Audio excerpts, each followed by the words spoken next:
हाँ बोलिए गौ माता की। गौरी गोपाल गौशाला जाया करो। आप अपने घर में गाय नहीं रख सकते तो एक गौ माता गौरी गोपाल गौशाला में अपनी ओर से रखो, गौदान करो। आपके नाम की गाय की सेवा यहाँ होगी। ये दास अनिरुद्ध खुद आपकी गाय की सेवा करेगा।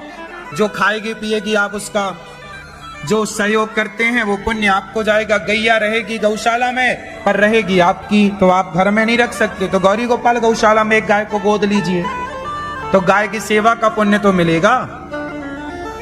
गाय की सेवा जरूर करनी चाहिए। भगवान कृष्ण को अवतार लेना पड़ा गाय की सेवा के लिए, पर आप आए हो और नहीं करके जाओगे तो फिर क्या करोगे। इसलिए ये दास अनिरुद्ध तो गायों की सेवा करता है। 300 से अधिक गौ माता है गौरी, और हमारे यहाँ गाय ही नहीं, हमारे यहाँ नंदी भी है। और ऐसे नंदी हैं कि आपने देखे कम होंगे बाजार में। ऐसे गौरी गोपाल गौशाला कौन कौन गया है भाई?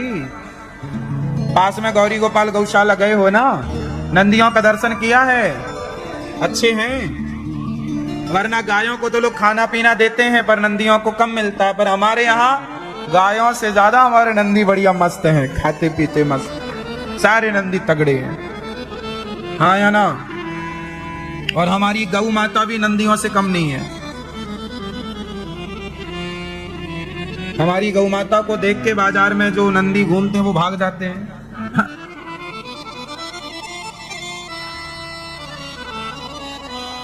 फिर तो गाय की सेवा बिंदास होती है हमारे यहाँ। अभी बढ़िया हमारी गाय पता क्या खा रही है? अब गर्मी आ गई ना तो तरबूजा आ रहा है, तरबूजा खरबूजा। आज हम गए थे तो हमारी गैया खरबूजा खा रही थी। तरबूज क्या बोल दो, लाल वाला क्या होता है? तरबूज। और खरबूज कैसा होता है?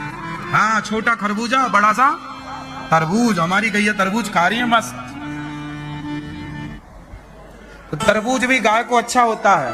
लौकी है, तरबूज है। आप भी जाया करो तो गाय के लिए कुछ लेके जाया करो। अभी तरबूज का सीजन है ना, हम लोग सीजन में गायों को खिलाते हैं। जैसे मक्के का सीजन आया तो मक्का खिलाते हैं। मक्के का वो जो भुट्टा अपन लोग नहीं खाते, ऐसे भुट्टा खाती है गाय।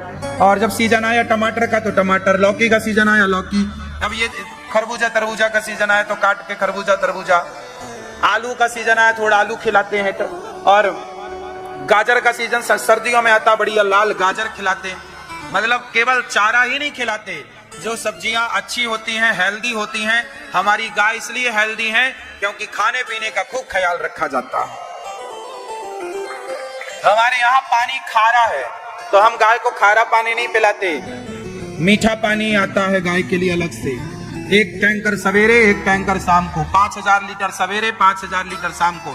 10,000 लीटर पानी बाजार से बुलवाते हैं केवल गायों के लिए मीठा, क्योंकि जो बोर है वृंदावन का पानी खारा है।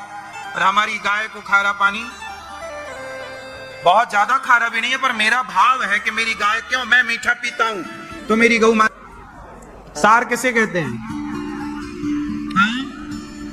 गांव की भाषा में जहां गाय बंधती हैं उसे सार कहते हैं। सार में जाओ।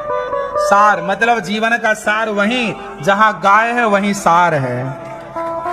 हमारे गांव में हम लोग क्या बोलते थे? गांव में सार। और करसी किसे बोलते हैं? कौन बताएगा करसी क्या होती है?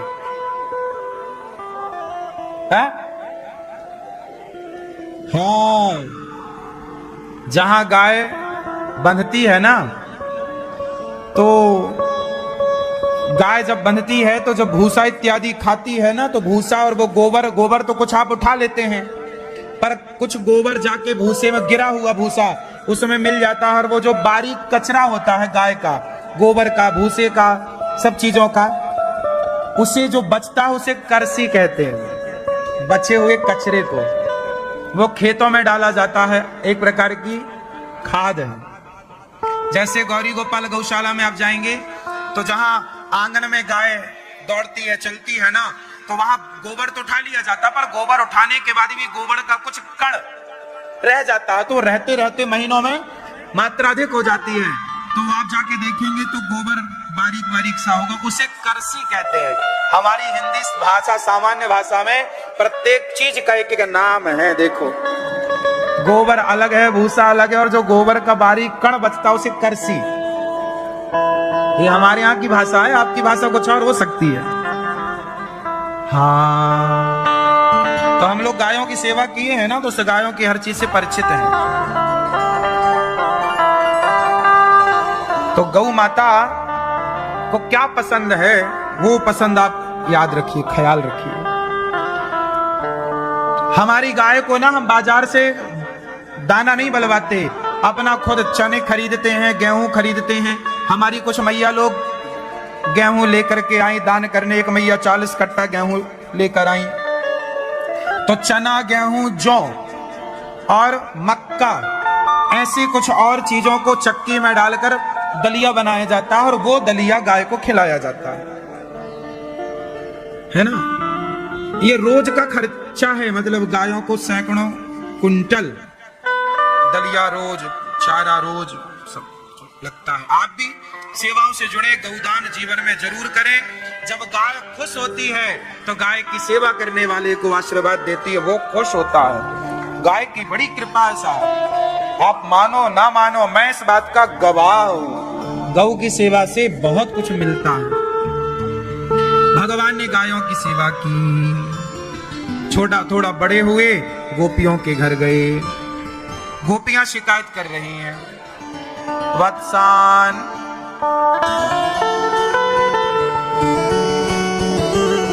वत्सान मुंचन क्वचिद समय प्रोस संजात हासा स्तेयं स्वादवत्यथ दधिपया कल्पितैः स्तेययो गई। भगवान ग्वाल वालों की टीम बनाते हैं और माखन चोरी करके खाते हैं। भगवान कहें खूब घी दूध खाओ तो उसकी ताकत बुढ़ापे तक होती, पता है आपको? दूध दही की शक्ति बुढ़ापे तक काम करती है, इसलिए दूध दही लड़कपन में पचता है। खूब घी खवाओ बच्चों को, खूब दही खवाओ, खूब मक्खन खवाओ, वो आज खाएंगे तो लंबा टाइम तक चलेंगे। पहले के लोग बुढ़ापे में भी चश्मा समानी, खूब मक्खन घी, एक एक गिलास घी पी जाते थे। अब तुमसे रोटी में चुपड़ा घी नहीं पच रहा है, इतना कमजोर पेट है तुम्हारा। क्यों? और खाओ पिज्जा बर्गर, नाश कर लिया पेट का, बेचारा पेट रो रहा है तुम्हारे नाम से, कहां फंसे? क्यों मैया?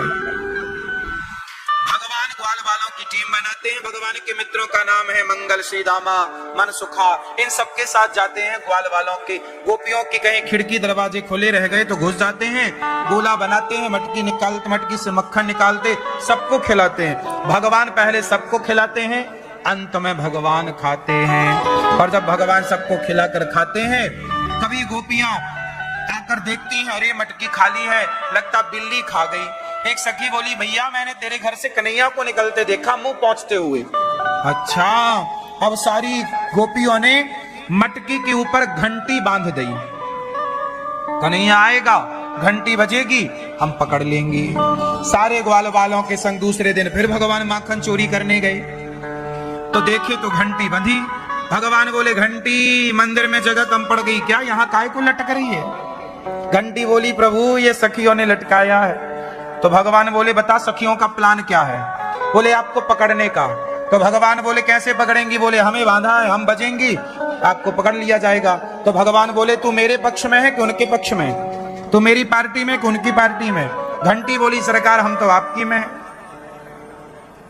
तो भगवान बोले, साथ निभाएगी? हाँ। तो भगवान बोले, चुपचाप बंधी रहना, बजना मत। जी सरकार, नहीं बजेंगे। अब भगवान ग्वाल वालों का गोला बनाए, मटकी के ऊपर पास चढ़े, पास पहुंचे, मक्खन का लौंदा बनाया। छींका जानते हैं? मटकी कहाँ रखी जाती थी पहले? छींके पे ऊपर एक रस्सी का बनता था छींका, उस पे मैया रखती थी ताकि बिल्ली बिल्ली ना पहुंचे। वो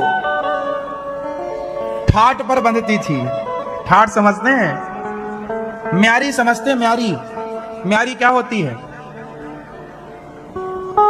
क्या म्यारी समझते हैं? हाँ, म्यारी समझते हैं? म्यारी क्यों, आप में से कोई बूढ़ा है? क्यों म्यारी समझते हैं? म्यारी नहीं। रे म्यारी क्या सुनो।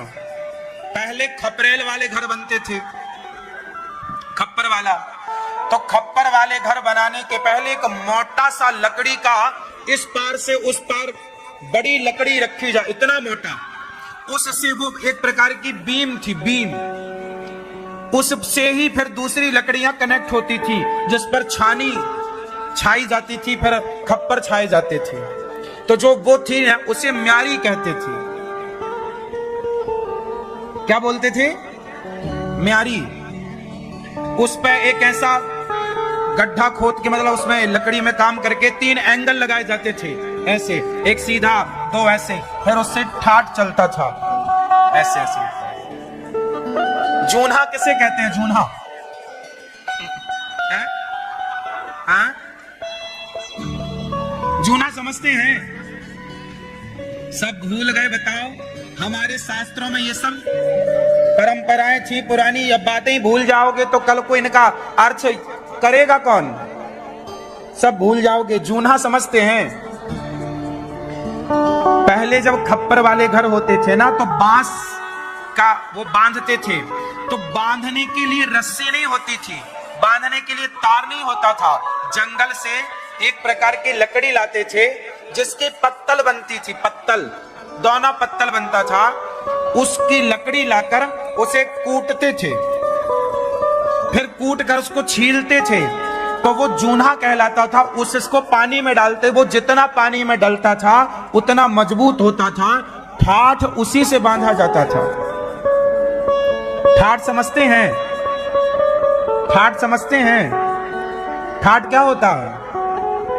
मतलब खप्पड़ डालने के पहले ना जो स्ट्रक्चर तैयार होता है ना, उसको बांधते थे। तो तार से नहीं, पहले तार नहीं अवेलेबल था और रस्सियां भी नहीं, रस्सी इस प्रकार की नहीं, रस्सी पहले नारियल वाली रस्सी होती थी, लेकिन नारियल की रस्सी भी ज्यादा टिकती नहीं थी, कमजोर थी। तो हमारे बुजुर्गों ने ठाठ किससे बांधते थे पता है? जून्हा से। और आश्चर्य मानेंगे, जून्हा से बंधा हुआ ठाठ 20-20 साल तक चलता था।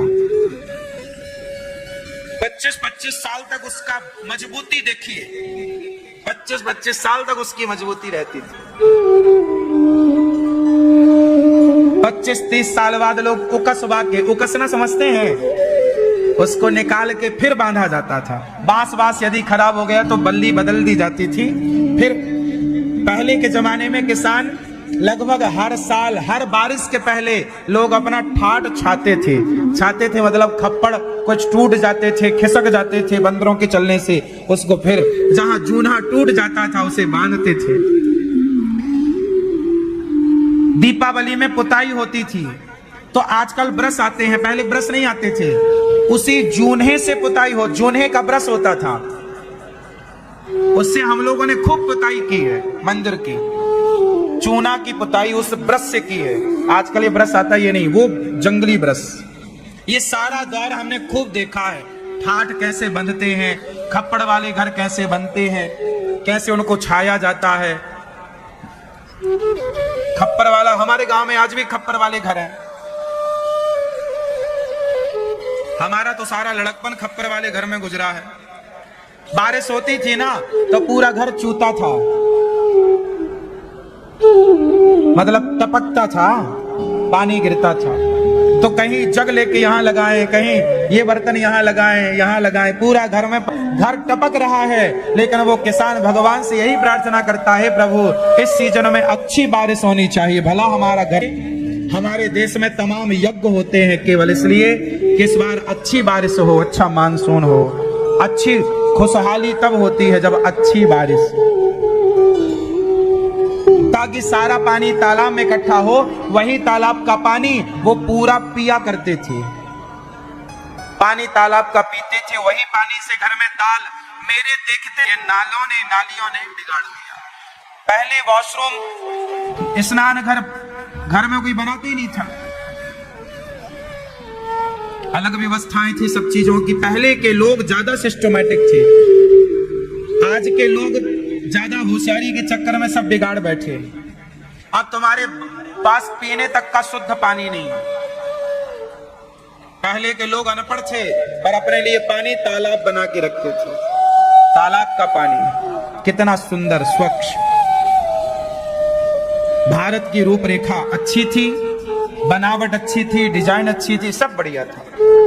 आप लोग भी पुरानी बातों को कभी याद किया करो, पुरानी चीजों को भूलना मत। जो गांव की शब्दावली है भूल मत जाना, पुरानी बातें जरूर किया करो, पुराने शब्दों को जरूर याद किया करो।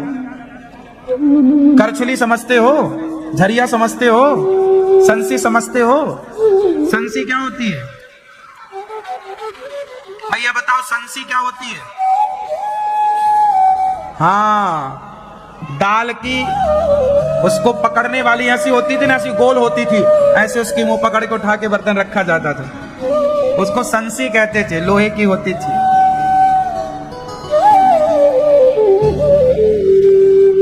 झरिया जैसे पूड़ी निकाली जाती है, झारा होता है बड़ा, झरिया होती है। झारा की श्रीमती झरिया, झारा की पत्नी। गड़ई कौन जानता? गड़ई, गड़ई क्या होती है? गड़ई आप बताओ, गड़ई क्या है? हाँ, पागल मैया। हाँ। गड़ई क्या होती है? चलो बताओ, कौन बताएगा गड़ई? आप बताओगे? हाँ, अरे गांव की भाषा में लोटा को गड़ई कह, एक गड़ई पानी लाओ। गड़ई मतलब लोटा, लोटा मतलब गड़ई। ये गांव की भाषा है। एक गड़ई पानी लाओ। कोई मेहमान आते ना तो बोलते भाई एक गड़ई पानी ले आओ। ये पुरानी बातें हैं, पुरानी भाषा है। आप सबकी अलग अलग भाषा होगी, मैं अपनी बोल रहा हूं। आपकी भाषा में क्या बोलते हैं लोटे को? पुरानी भाषा में लोटा। देखो हमारे और डीप में गड़ई। और एक और है लुटिया, लोटा की पत्नी। सबका मतलब सिस्टम रहता है। लोटा की पत्नी कहां लुटिया, गिलास की गिलसिया।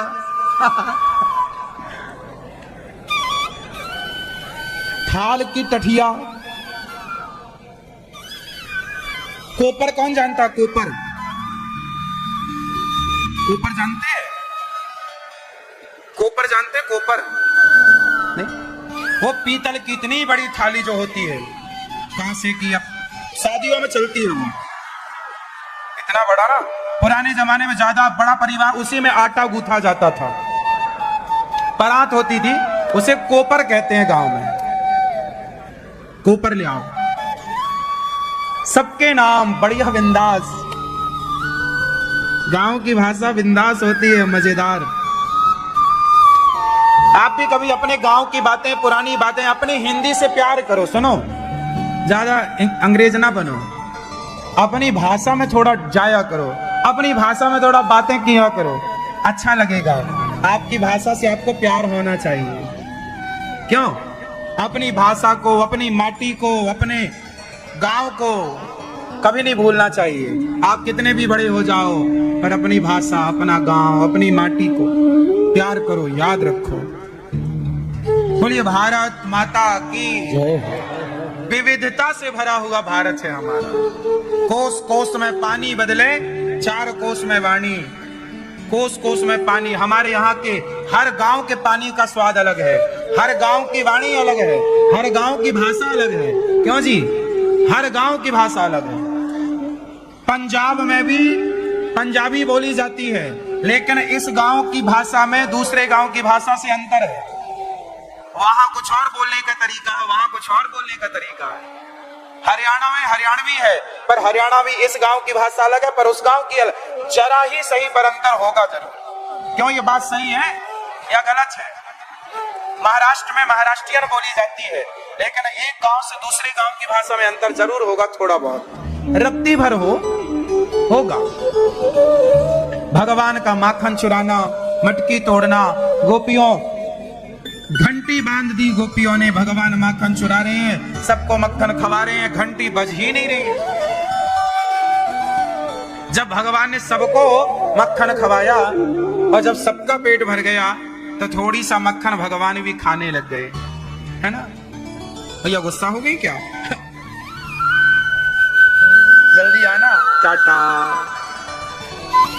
टाटा की हो कभी बचपन में? नहीं, अब कर लो टाटा।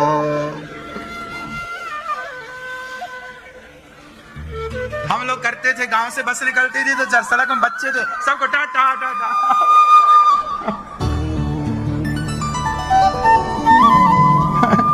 गांव से बस निकला करती थी तो हम लोग छोटे बच्चे दूर से टाटा टाटा सबको। आज भी बच्चे यही करते हैं, छोटे छोटे। यही तो लड़कपन है, यही तो आनंद है। आजकल के ये सब करते ही नहीं कुछ। आजादी मतलब वो बचपन की जो था ना, सब माहौल अब बदल गया। अब सब समय कंप्यूटर मोबाइल पे दे रहे हैं, वो फिजिकल जो था सब खत्म हो गया। हाँ या ना? आप लोगों ने, कितने लोगों ने बचपन में बस निकलती ट्रक तो आप लोग टाटा से करने लग जाते रहे, करते थे? हाँ। हम लोग तो बड़े शरारती थे, क्या बताएं आपको। ट्रक निकला करते थे तो हम लोग सड़क में छोटे छोटे पत्थर रख देते थे। हम लोगों को लगता था कि ट्रक से ना जब वो उसमें जंप लगता था तो उससे छर्रा कुछ निकलता था उसके अंदर से। अब क्या पता कि वो टूट फूट कितनी महंगी थी, पर वो निकलता था छोटा छोटा गोल गोल ना, वायरिंग के अंदर जो होता ना गोल, उससे हम लोग कंचे खेला करते थे। सोचे करते थे वो निकले। हाँ, छर्रा। हाँ, छर्रा बोलते हैं। तो छर्रे से खेला करते थे हम लोग। कंचा। बैलगाड़ी में ना, बैलगाड़ी के पहिए में लोहे का रिंग बंधा होता था। हम लोग किसी की भी बैलगाड़ी वो रिंग निकाल लेते थे और उसको ना एक लोहे के लकड़ी, उससे लोहे के ऐसे एंगल बनाते ऐसा, और उसको चलाया करते थे। चक्का लोहे का किस किस ने चलाया है बताओ? बचपन में साइकिल का चक्का तो सबने चलाया है, पर लोहे का रिंग जो होता है ना बैलगाड़ी वाला, वो उसको ना लोहे की तार से बनाते थे हम लोग, उससे चलाते थे।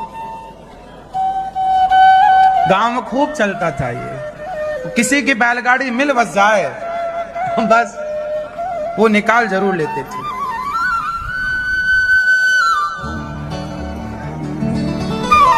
तो भगवान ने सारा मक्खन खिलाया और घंटी नहीं बजी। अंत में भगवान मक्खन खाने लग गए, और जैसे ही भगवान ने मक्खन खाया घंटी टन टन टन टन टन टन करके बजने लग गई। भगवान बोले घंटी काय को बज गई? तूने मना किया था ना। भगवान, घंटी बोली प्रभु जब ये जगत के लोग खाएं तब मेरा बजना जरूरी कहाँ है, पर जगन्नाथ भोग लगाएं और मैं ना बजूं। गोपियां आती हैं और भगवान सारे, जैसे गोपी आई नीचे वाले ग्वाल वाल सड़क गए, वो भगवान मटकी पर लटके रहे। कन्हैया, गोपियां बोली दारी के अब तो को हम सबने पकड़ लियो, अब तू भागेगो कहाँ जावेगो? कन्हैया बोले सखी पहले नीचे तो चल, तेरी मैया से शिकायत करेंगी। सखी एक बार माफ कर दे, अब ना मक्खन चुराऊंगो, अब तेरे घर बिल्कुल ना आऊंगो। ना ना लाला ऐसो मत बोल, मेरे घर आएगो तू जरूर। तो फिर काय को शिकायत करे? अच्छा मैं तेरी शिकायत ना करूंगी, बस तू एक बार मुझको नाच के दिखा। गोपियां शिकायत थोड़ी करती थी, शिकायत के बहाने भगवान का दर्शन करती थी। भला गोपियां ये कैसे कह दें कि कल से मेरे घर मत आना? ये तो सौभाग्य था उन गोपियों का कि भगवान घर घर जाके गोपियों का माखन खाके उन पर कृपा बरसाते थे। जिनका मक्खन खाते हैं उन पर कृपा बरसा रहे हैं। ये तो कृपा है। अब बड़े प्रेम से भगवान गोपियों के घर मक्खन खा रहे हैं और गोपियां गोद में बिठा के खिला रही हैं, कभी नाच रहे हैं। जगत को नचाने वाले गोपियों के प्रेम के आगे नाचते हैं। ताही यहीरी की छोहरियां छछियां भरी छाछ पे नाच नचा।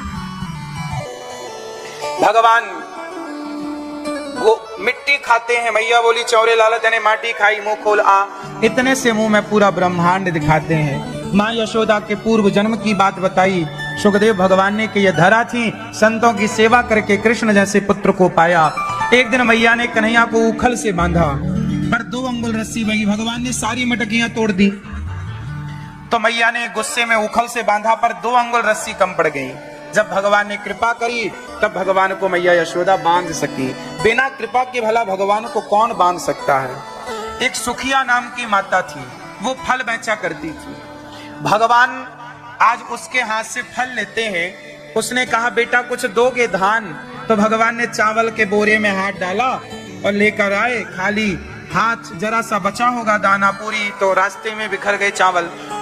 ऐसे झड़ा दिया तो इतने से दाने जाकर गिरे। और जब वो पोटरी बोली इतना ही, बोले हाँ इतना ही, जब वो घर ले गई तो उसके दाने कई गुना बन गए, सोने चांदी हीरे मोती के रूप में तब्दील हो गए। भगवान ने सुखिया को खूब सुख दिया। एक दिन भगवान को मारने कंस ने अघासुर को भेजा। अघासुर कौन है? एक राक्षस सांप बन के आया, सर्प के रूप में आया। भगवान ग्वाल वालों के संग खेल रहे थे, माखन रोटी खा रहे थे। भगवान जब गैया, भगवान बछड़े थोड़ा बड़े भई ना, तो बोले मैं बछड़े, बलदाऊ भैया गैया चराते थे और कन्हैया बछड़े, बछड़े और बछियां, जो छोटे छोटे बछड़ा बछियां हैं वो चराने जाया करते थे। तो भगवान बछड़ा बछिया चराने गए। एक दिन की बात है कि जंगल में एक दिन भगवान बछड़े चर रहे हैं और सारे ग्वालवाल बोले आज मेरी मैया ने ये भेजा है, मेरी मैया ने ये, तो कोई हलवा खा रहा, कोई रोटी, कोई पूड़ी, कोई कुछ, कोई कुछ, कोई कुछ। तो भगवान को सब लोग खवा रहे हैं। पर भगवान के एक मित्र में मित्र था मंगल, बेचारा बड़ा गरीब था। उसके मन में विचार आया कि काश मैं भी कुछ लाया होता तो कन्हैया को अपने हाथ से खिलाता, पर लाया तो हूं नहीं, कुछ नहीं लाया। अब भगवान को उसने खिलाया नहीं, केवल खिलाऊं ऐसा भाव आया। उसने मन में क्या सोचा कि मैं भी लाया होता तो कन्हैया को अपने हाथ से रोटी पूड़ी खिलाता, पर चूंकि लाया तो था नहीं, पर लाया होता, ये भाव आया। तो भगवान भावग्राही जनार्दना, भगवान उसके भाव को समझ गए। भगवान उसके भाव को, सोचिए कि आपके अंदर जब कोई अच्छा विचार आता है, आप वो विचार पर अमल करते हो या नहीं, पर जब अच्छा विचार आता है तो अच्छा विचार आते ही भगवान आपके उस भाव को समझ लेते हैं। जैसे आप वृंदावन नहीं आए, लेकिन वृंदावन आने का भाव आया, हे प्रभु मैं भी वृंदावन जाती, मैं भी वृंदावन जाता, मैं भी गिरिराज जी की परिक्रमा लगाती या लगाता, मैं भी बिहारी जी का दर्शन करती करता। लेकिन क्या हुआ, आपका भाव तो है पर आप आ ना सके। लेकिन जब भाव बना तो भगवान ने देर सवेर आपके भाव को पूरा किया और कैसे कैसे करके जुगाड़ कराया और आपको बुला लिया। इसलिए पहले भाव, जब तक आपके अंदर भाव नहीं होगा तब तक प्रभु कैसे? तो भगवान भाव को ग्रहण करते। मंगल नाम का एक भक्त था, भगवान का मित्र था, बड़ा गरीब, भगवान को खिलाऊंगा ऐसा भाव आया तो भगवान पास में गए, मंगल बता मेरे लिए क्या लाया है? मंगल बोला कन्हैया कुछ भी तो नहीं लाया, जल्दी से लेकर के आ। मंगल दौड़ा दौड़ा घर गया, माँ क्या हुआ बेटा? भैया मेरे लिए क्या बनाई हो? कन्हैया ने मांगा है, आज मेरे हाथ से कुछ खाना चाहते हैं प्रभु। मैया बोली बेटा अपन तो गरीब लोग हैं, अपने घर में रोज रोज भोजन तो बनता नहीं है, परंतु परसों मैंने कढ़ी बनाई थी, परसों की बासी कढ़ी रखी है, तू कहे तो मैं दे दूं। मंगल बोला कुछ ना ले जाने से अच्छा है कुछ तो ले जाए। अच्छा गरीबी इतनी थी कि उनके घर में रोज भोजन बनता ही नहीं था, कढ़ी बनी कभी तो बेचारी माँ ने बर्तन माटी का उठाया, मिट्टी के घड़े में छोटा सा घड़ा, उसमें मिट्टी के बर्तन में कढ़ी भर के दे दी। मंगल कढ़ी लेकर जा रहा है, सब तो बढ़िया खीर पकौड़ी रसगुल्ला रसमलाई दाल रोटी चावल सब लेकर आए थे, लेकिन ये कढ़ी लेकर जा रहा, वो भी बासी 2 दिन पुरानी। अब मंगल बेचारा रास्ते भर सोचता गया ये बासी कढ़ी है, बासी कढ़ी ना खट्टी बहुत हो जाती है, कढ़ी जितनी पुरानी होगी उतनी खट्टी होगी। और अच्छा एक बात और बताएं आपको कि कढ़ी बासी ही अच्छी लगती है, परसों की नहीं, पर सुबह बन जाए तो शाम को बन जाए तो सवेरे। कढ़ी में स्वाद ठंडी होने के बाद ज्यादा आता है, हाँ या ना? अब आप लोग पता नहीं इस विषय को कितना जानते हैं, पर कढ़ी बासी थी और बहुत खट्टी हो चुकी थी। मंगल सोचा ये बासी कढ़ी कन्हैया खाएंगे कि नहीं, बेचारा यमुना के किनारे खड़ा हुआ और सारी कढ़ी खुद पीने लग गया। उसे लगा कि ये बासी कढ़ी कन्हैया खाएंगे कहीं बीमार ना पड़ जाए, और अन्न है तो फेंक भी नहीं सकते, गोरस है फेंक भी नहीं सकते, तो पीने लग गया। देखो अन्न की कितनी कदर थी, पीने लग गया। भगवान ने देखा क्यों मंगल, मेरे लिए लाया था, खुद डकार गया, जल्दी जल्दी पिया, गट गट गट गट गट करके पूरी पी। भगवान दौड़े दौड़े आए, तब तक उसने सारी कढ़ी नदी में फेंक दी। जो बर्तन बचा, बर्तन में बची वो यमुना जी में। पर मंगल का मुंह फूला हुआ, कढ़ी मुंह में भरी। भगवान ने कहा तूने सारी गटक ली, अब जो तेरे मुंह में है उसे मत गटकना। भगवान ने अपना मुंह लगाया मंगल के मुंह में और मंगल के गालों में ऐसे किया, तो मंगल के अंदर की कढ़ी भगवान के अंदर आ गई। भगवान ने उस कढ़ी का भोग लगा दिया। इस दृश्य को ब्रह्मा जी ने देखा। ब्रह्मा जी को लगा ये कैसा भगवान, उगलन खाता। ब्रह्मा जी को लगा ये भगवान नहीं हो सकता। तो ब्रह्मा जी ने भगवान के सारे बछड़ों का,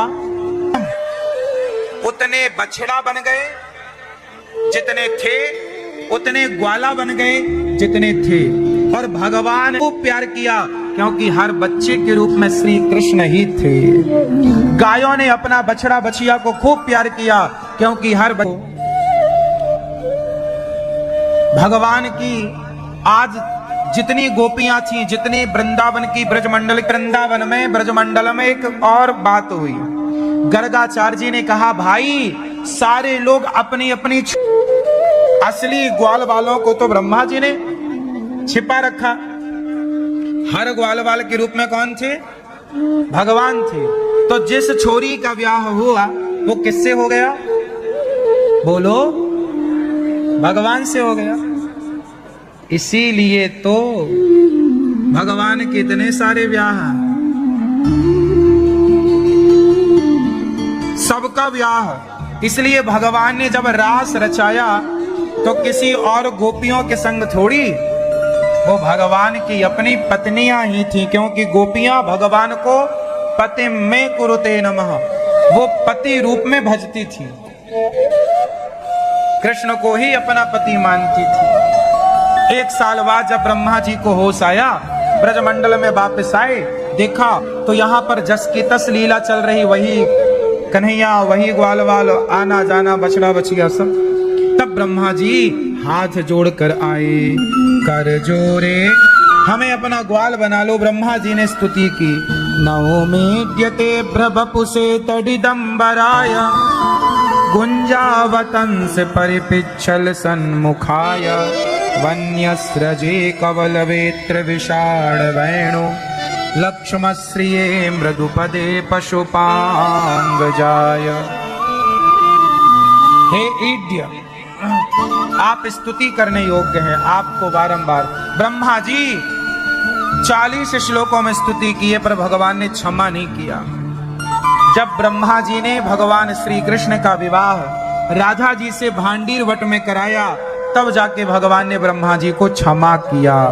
राधा जी से भगवान का विवाह कहाँ हुआ, भांडीर वन में। जो लोग कहते हैं कि कृष्ण और राधा इनका विवाह नहीं हुआ,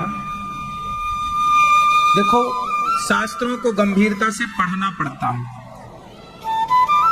गुरु चरण, कई बार पढ़ने पर भी बातें समझ में नहीं आती, तो परंपरागत गुरु चरणों में बैठ के अध्ययन करना पड़ता है, तब जाके बातें समझ आती हैं। परंपरागत ज्ञान सबसे उत्तम ज्ञान वही है जो परंपरागत प्राप्त है। राधा जी का ब्याह श्री कृष्ण से ब्रह्मा जी ने कराया। ये बात गर्ग संहिता में गर्गाचार्य जी लिखते हैं। भगवान श्री कृष्ण जब उखल से बांधे गए तो उखल को टेढ़ा करके चले, नलकूबर मणिग्रीव का उद्धार किया। उन्होंने स्तुति की, वाणी गुणानुकथने श्रवणों कथाया, मेरी वाणी आपका सदा गुणगान करती रहे प्रभु। भगवान ने उन पर कृपा की। फिर ब्रह्मा जी का मोह भंग हुआ, धेनु का सुर पर कृपा हुई, और आज भगवान काली दह पर खेल खेलने गए गेंद का। भगवान क्या खेलते हैं, क्रिकेट। खेलते हैं? गेंद ही तो खेलते हैं भगवान। भाई गेंद को एक डंडे से मारा, लोग कहते हैं क्रिकेट विदेश का गेम है। भाई कैसे विदेशी हो सकता है? हमारे भगवान गेंद का खेल खेलते थे तो गेंद का प्रचलन तो भारत में था, डंडा गेंद, गड़ा गेंद, तो गेंद से डंडे से खेलना वही तो क्रिकेट हुआ बाद में। भाई उसकी शैली अलग हो गई, शब्दावली अलग हो गई, पर खेल तो भगवान भी खेलते थे ना। तो क्रिकेट जो गेम है, खेल है गेंद का, ये भारतीय खेल है या नहीं? हाँ या ना? हमारे श्री कृष्ण गेंद काली देह पर खेलन आयोरी मेरो बारो सो कन्हैया, काहे की बने गेंद बनाई, काहे को डंडा बनाई ओरी मारो सो कन्हैया। तो भगवान तो काली देह पे खेलन आए, गेंद का खेल खेलते हैं। और गेंद खेल खेल में जाके कहां गिरी? कहां गिरी? काली देह में। काली देह में कौन रहता था? कौन रहता था? कालिया नाग। ये कालिया नाग, इसके 101 फण थे, 101 फण वाला कालिया नाग। ऐसा कालिया नाग बड़ा जहरीला, बड़ा भयंकर, सारी यमुना जी को दूषित कर रखा था। तब भगवान ने सारे जल को मुक्त करने के लिए गेंद के बहाने काली देह पर भगवान कूदे और कालिया नाग को, कालिया नाग की पत्नियों ने देखा बड़ा सुंदर बालक काली देह पर आया है, कौन हो बालक? भगवान बोले मैं कृष्ण हूं। बालक चले जाओ, हमारे पति बड़े भयंकर हैं। कालिया नाग की पत्नियों को लगा कि ये कोई सामान्य बालक है, पर भगवान जब कालिया नाग जागा तो देखा कि हमारे लोक में कोई मनुष्य, पूंछ बढ़ाई, भगवान को जकड़ लिया। भगवान ने अपना शरीर फुलाया, उसकी नस नस ढीली पड़ गई। कालिया नाग के फण के ऊपर चढ़कर जो पाद प्रहार किया, एक एक फण पर एक एक पांव मारते तो उसका एक एक फण टूट जाता, उसकी गर्दन टूटने लग गई। 101 फण थे ना, जिस फण पर पांव रखते वो फण टूट जाता। कालिया नाग घबराया, हे प्रभु क्षमा करो, हम आपको पहचान नहीं पाए, आप कौन है प्रभु, परिचय दीजिए। भगवान ने अपना रूप का दर्शन कराया। कालिया नाग चरणों में गिरा, प्रभु हम आपके दास, आप हमें क्यों मार रहे हैं? भगवान बोले तुमने सारी यमुना का जल दूषित किया है, पूरा यमुना का जल दूषित हो गया, जाओ यहां से। बोले प्रभु कहां जाएं? बाहर जाएंगे तो गरुण जी हमें खा जाएंगे। भगवान बोले मेरे चरण चिन्ह अब तुम्हारे मस्तक पर आ गए हैं, अब गरुण जी तुम्हें नहीं खाएंगे, तुम जाओ रमण द्वीप में रहो, पलट कर मत देखना। कालिया नाग चले, और जब कालिया नाग चले